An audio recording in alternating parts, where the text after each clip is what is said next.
Mes chers compatriotes, je vous salue. C'est avec une âme quelque peu dans le vague, une âme peinée, pour le dire simplement, de voir les humains naviguer continuellement dans cette hypocrisie inintelligible.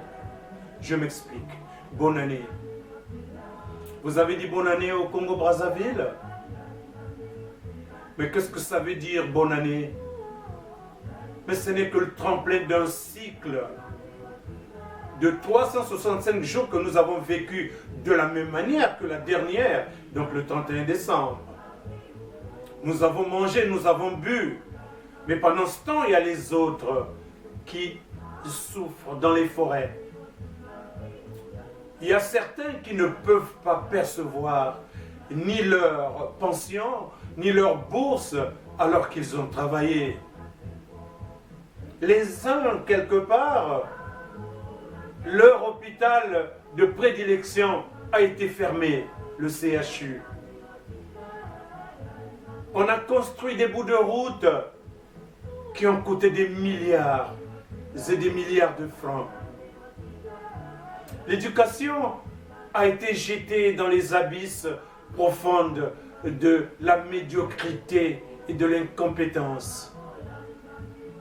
Que dire donc de la paix, ce mot que Denis Sassou Nguesso m'a claironné matin, midi et soir? Il est monté au créneau pour son message de fin d'année, ou ce qu'il appelait lui état de la nation. Mais quelle nation?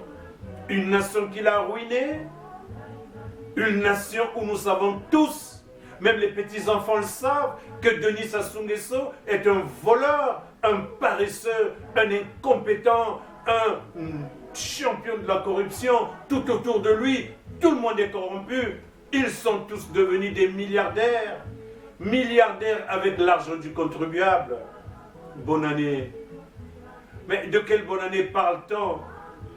Quand dans les corporations, allez-y, écoutez les réunions téléphoniques, ils sont en train de s'insulter, en train de poignarder les uns et les autres dans leur dos, des cannibalistes. Ils sont toujours en train de se nourrir de la chair humaine, de la médisance, des commérages, de la pauvreté mentale et spirituelle. Bonne année. Mais bonne année de quoi?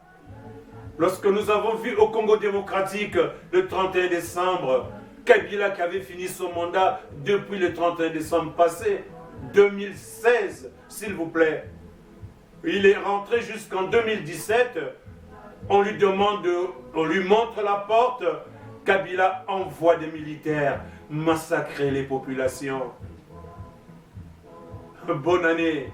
Denis Sassou a menacé les Congolais. Il leur a mis en garde que si vous bougez, vous connaissez la sanction. Denis Sassou,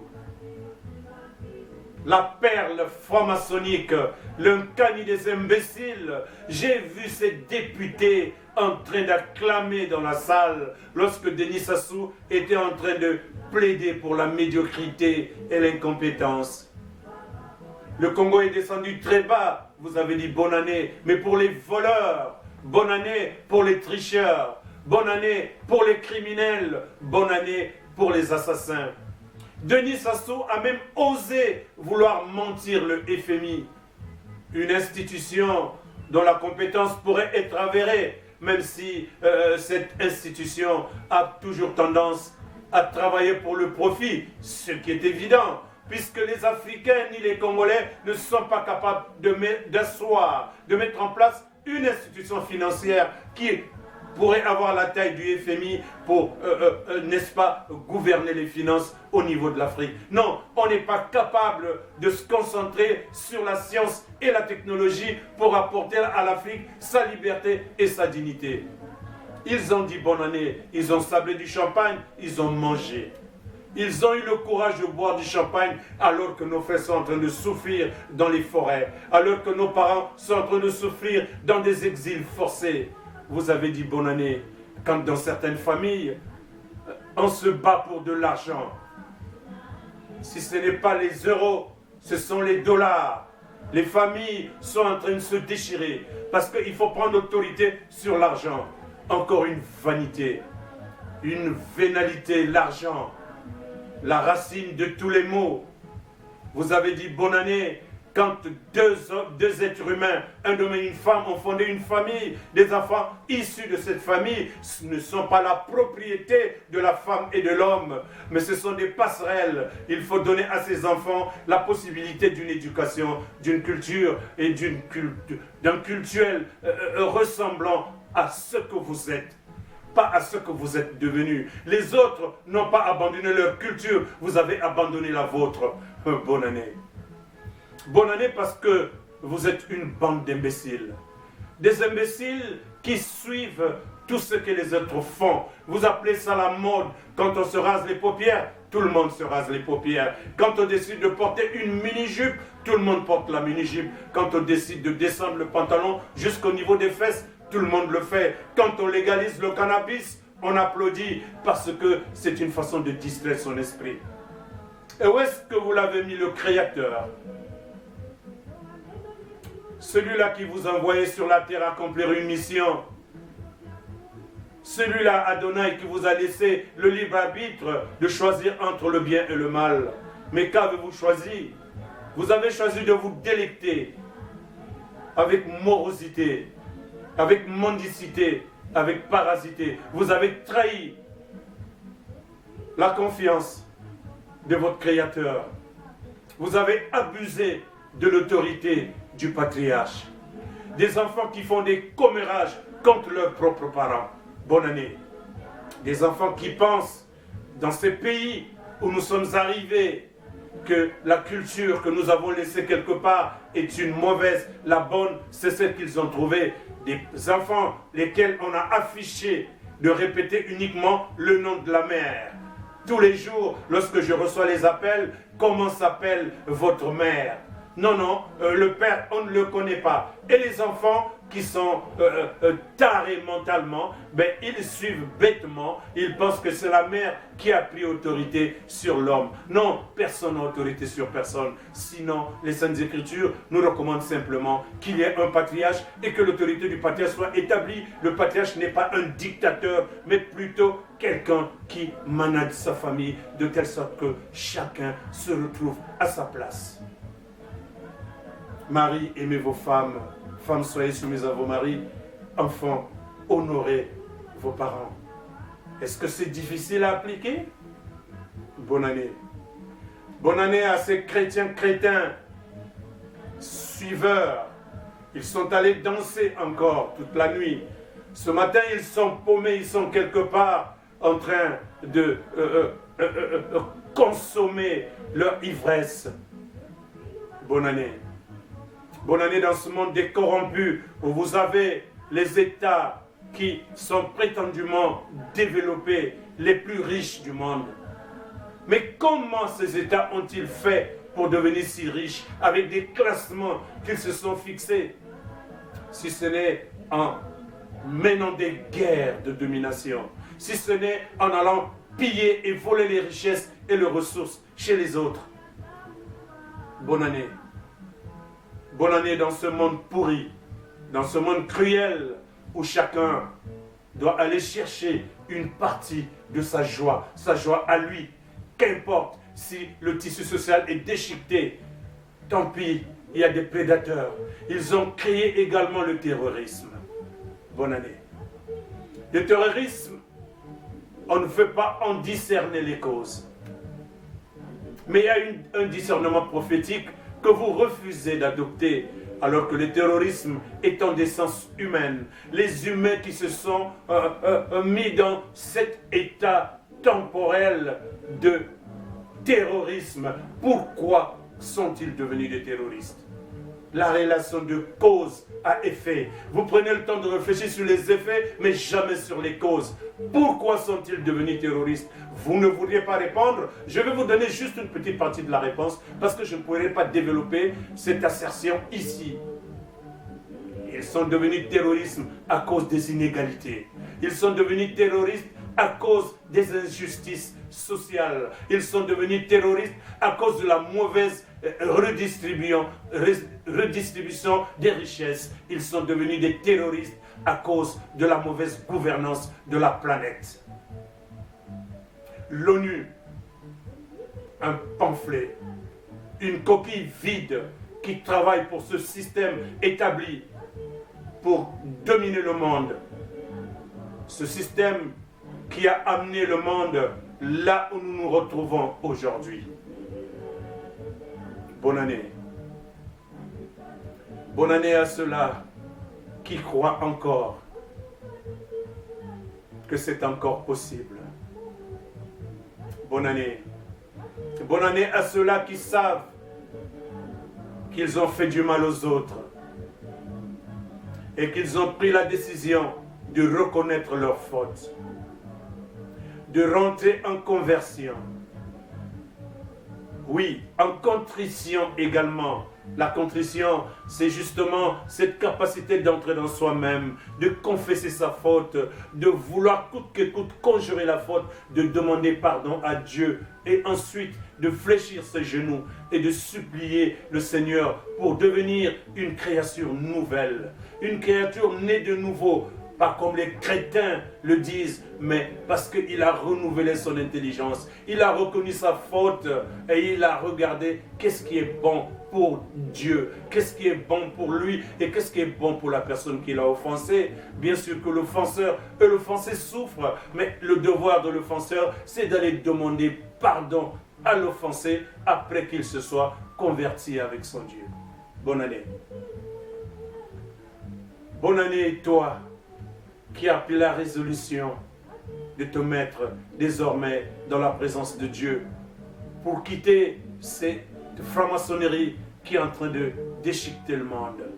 Cette franc-maçonnerie, laquelle l'exigence, même pour devenir chef de l'État, il faut porter le tablier avec l'épée et l'équerre. Bonne année. Bonne année pour toi qui a été blessé toute l'année. Tu as même été chassé de la maison laquelle tu as bâtie toi-même. La maison laquelle tu as cotisé depuis que tu es arrivé dans ce pays. Oui, tu as cotisé avec tes allocations familiales. Tu as cotisé avec tes revenus. Tu as cotisé, tu as contribué à la popote. Tu as contribué à tout. À faire qu'il y ait une télévision qui fonctionne, un téléphone qui marche. Tu as contribué. Mais au moment où tu as tendu la main pour demander juste qu'on puisse te comprendre, qu'on puisse te laisser un petit délai de grâce pour que tu puisses rétablir tes finances. Et on t'a remercié, on t'a jeté dans la rue, dans ce foire rude du Canada où aujourd'hui la température varie entre 20 et 40, moins 40 degrés, moins 20 et moins 40 degrés. C'est l'enfer. Bonne année. Bonne année parce que tu dois travailler ta paix intérieure. Tu dois la cultiver avec beaucoup de détermination, avec surtout un discernement prophétique. Car personne ne dépend de personne. Chacun dans son coin devrait devenir un ingénieur. Chacun dans son coin devrait devenir un savant. Chacun dans son coin devrait s'appliquer à développer la science et la technologie là où il se trouve, dans les forêts, dans les retranchements. Il faut chercher à transformer les endroits qui sont encore appauvris alors que Dieu les avait fait prospères depuis la venue du soleil, de la terre, de la lune. Tout était déjà placé là. Vous parlez de découverte, mais le concept de découverte veut dire qu'il existait quelque chose quelque part et vous êtes allé découvrir simplement. Il n'y a pas autre chose que cela. Mais pour aller dans cette élévation, il faut être capable de taire son mental inférieur et de commencer à entrer dans soi-même et regarder les choses différemment. Vous passez du temps à ne rien comprendre de ce qui est visible. Comment ferez-vous pour comprendre ce qui est invisible? C'est cela que les autres utilisent comme moyen de transcendance pour aller chercher la science et la technologie et ramener à votre disposition des éléments que vous utilisez et vous l'applaudissez. Je suis en face d'une caméra, mais elle a été traitée avec des éléments de base. Des éléments naturels. Le Congo démocratique est balkanisé à cause de sa richesse. Kabila est en train de matraquer les Congolais parce qu'il est l'objet d'un système, un pantin qui doit maltraiter les Congolais pour que les richesses soient pillées tranquillement. Denis Sassou de l'autre côté, n'est-ce pas pire? Il est en train de détruire toute une région et il l'a détruit. Plus de 500 villages détruits. Et on nous parle de dialogue. Mais à quel moment l'on doit dialoguer? On dialogue avec qui pour atteindre quel résultat? Denis Sassou veut vous dominer. Ce sont ses stratagèmes habituels. Il va négocier avec vous quoi? Qu'il reste au pouvoir. Et que vous arriviez là pour jouer les jeux des Tintins, ce théâtre des camps, des brutes. Denis Sassou n'est pas un partenaire pour aller négocier, pour aller chercher une meilleure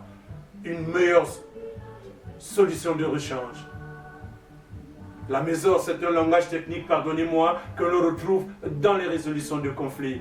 Lorsqu'on en est spécialiste, mais la stratégie consiste à aller chercher ce que vous appelez, vous, le compromis, qui, à mon avis, est un vain mot. La mesure, c'est merveilleux. Meilleure solution de rechange. Donc, vous allez chercher là une solution qui arrange les deux parties, donc qui ramène l'équilibre dans un système. Personne ne domine personne. C'est cela la mesure. Et c'est à cela que les gens devraient travailler. C'est facile. Il suffit de l'expliquer aux populations. Il suffit de l'expliquer à ces cancres qui se disent hommes politiques ou hommes d'État, alors qu'en réalité, ils ne sont que des marchands d'illusions, des voleurs, des tricheurs, des paresseux, des cancres, des crétins. Que sais-je encore? Bonne année. Bonne année. Bonne année aux âmes déchues, celles-là qui ont été rejetées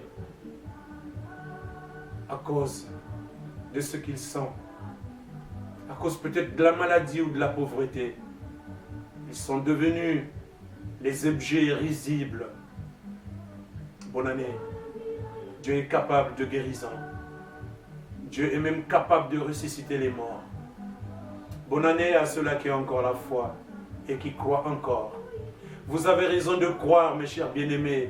Vous avez raison de vous tourner vers le Seigneur. Parce que lui, le Seigneur, il ne déçoit personne. Qu'importe le nom que vous allez attribuer à votre Dieu. Mais ce qui est important, c'est que vous ayez la foi. La foi qui a un Créateur, un être supérieur, transcendantal, qui nous aime, qui nous insuffle chaque jour de renouveler notre intelligence pour que nous soyons des imitateurs. Les imitateurs de l'amour, les imitateurs de la foi, les imitateurs de la justice, les imitateurs de la paix. Ceux-là qui l'appliquent quotidiennement au fond d'eux et envers les autres. Bonne année. Bonne année à ceux-là qu'on appelle les pauvres. Ceux-là qui sont exploités sans qu'ils ne puissent dire un seul mot. Ceux-là qui sont dominés par les hégémons, les dominateurs perpétuels qui ont établi des lois à leur avantage, toujours à leur avantage. C'est minable. Ils ont créé des religions pour prendre de l'ascendance sur des idiots qui passent du temps à leur verser la petite partie de leur pécule alors qu'il suffit qu'ils entrent dans eux-mêmes et qu'ils se mettent à implorer, à invoquer, à supplier le Seigneur pour que leur solution soit résolue. Dans cette foi active, cette foi déterminante, cette foi dynamique, cette foi inébranlable qui brise les montagnes. Je me souviens, une grande personnalité avait porté un corps de chair et avait porté le nom de Jésus. Il avait